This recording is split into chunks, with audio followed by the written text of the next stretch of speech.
കുറേ വർഷങ്ങൾക്ക് മുമ്പല്ലേ, ഞാനെപ്പോഴും ഈ കുറേ വർഷങ്ങൾക്ക് മുമ്പായിട്ടാണ് തുടങ്ങണേ. വേറൊന്നുമില്ല, രണ്ട് കാലഘട്ടങ്ങളെ തമ്മിൽ എന്താ പറയുക, ഒന്ന് കമ്പയർ ചെയ്ത് നോക്കുമ്പോൾ ഉള്ള വ്യത്യാസങ്ങൾ പറയാൻ വേണ്ടിയിട്ടാണ് കേട്ടോ. എനിവേ, നമ്മളുടെ വീട്ടിലൊക്കെ പലഹാരങ്ങൾ ഉണ്ടാക്കുമല്ലേ, ഈ പത്തിരി, പുട്ട്, അങ്ങനെയുള്ള സാധനങ്ങളൊക്കെ ഉണ്ടാക്കാറുണ്ട്.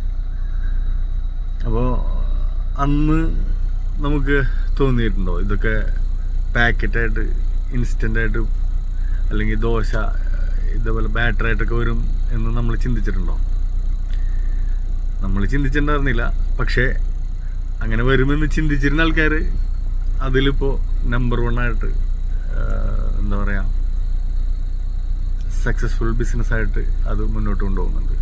അന്ന് ഒരു പക്ഷെ നമ്മൾ ചിന്തിച്ചിട്ടുണ്ടാവും ഈ പുട്ടുപൊടിയും പത്തിരിപ്പൊടിയൊക്കെ പാക്കറ്റാക്കിയിട്ട് വിൽക്കാം എന്ന് ചിന്തിച്ചിട്ടുണ്ടാവും. പക്ഷെ അവിടെ ആ ചിന്തയ്ക്കൊരു പരിമിതി നിശ്ചയിച്ചിരുന്നത് എന്താ കാര്യം എന്നറിയോ?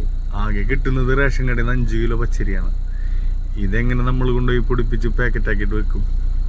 പക്ഷേ അതിനൊരു മാർക്കറ്റ് ഉണ്ടെന്നും ആ മാർക്കറ്റിൽ പോയാൽ ഇതൊക്കെ അവൈലബിൾ ആണെന്നൊക്കെ ചിന്തിച്ച ആൾക്കാർ ഇന്ന് സക്സസ്ഫുൾ ആയിട്ടുണ്ട്. അവരൊക്കെ എന്താ പറയുക, ടോപ്പായിട്ടുണ്ട്. എനിവേ,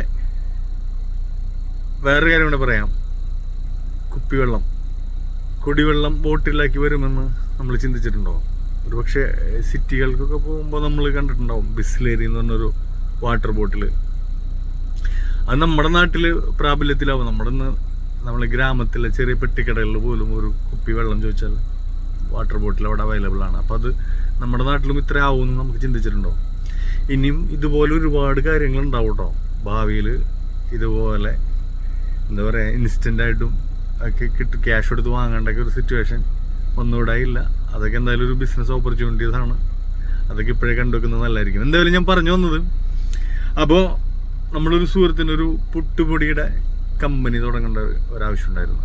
അതായത് പുട്ടുപൊടി പാക്കറ്റാക്കിയിട്ട് വിൽക്കുന്ന ഒരു പരിപാടി. അങ്ങനെ അതിനൊരു ഡീറ്റെയിലിംഗ് വേണം. ഒരു പുട്ടുപൊടിക്ക് എന്താണ് നമ്മൾ കൊടുക്കുന്ന ഒരു വ്യത്യസ്തമായിട്ടുള്ള ക്യാപ്ഷൻ കൊടുക്കുക. അങ്ങനെ ആലോചിച്ചപ്പോഴാണ് പുട്ടിനൊരു പ്രത്യേകതയുണ്ട്. പുട്ട് കൂട്ടി കഴിക്കാൻ പറ്റിയ സാധനങ്ങൾ, അതായത് പുട്ട് വെറുതെ കഴിക്കാം, ചായയുടെ കൂടെ വെറുതെ ഇങ്ങനെ കഴിക്കാം. സ്റ്റീംഡാണ്, ഹെൽത്തിയാണ്, രാവിലെ ബ്രേക്ക്ഫാസ്റ്റിന് അടിപൊളിയാണ്. അത് ഒന്നാമത്തെ കാര്യം. അങ്ങനെ ചായയുടെ കൂടെ കഴിക്കാം, പുട്ട് പഴത്തിൻ്റെ കൂടെ കഴിക്കാം, കടലയുടെ കൂടെ കഴിക്കാം, പുട്ട് ബീഫ്, പുട്ട് മീൻ, പുട്ട് പയറ്. ഇത്രയൊക്കെയാണ് എനിക്കറിയാവുന്നത്. ഇനി നിങ്ങൾക്കറിയാവുന്ന എന്തെങ്കിലും കാര്യങ്ങളൊന്ന് പറഞ്ഞോളൂ കേട്ടോ. പിന്നെ ഒരു വ്യത്യസ്തമായിട്ട് സംഭവം കേട്ടത്, പുട്ടും നല്ല പഴുത്ത മാങ്ങയും നല്ല കോമ്പിനേഷൻ എന്ന് കേട്ടിട്ടുണ്ട്. നിങ്ങൾക്കറിയാവുന്ന കോമ്പിനേഷൻസ് എന്തെങ്കിലും ഉണ്ടെങ്കിൽ ഒന്ന് പറഞ്ഞോളൂ കേട്ടോ. ഇതാണ് നമ്മൾ ആഗ്രഹിച്ചിരുന്നൊരു ക്യാപ്ഷൻ.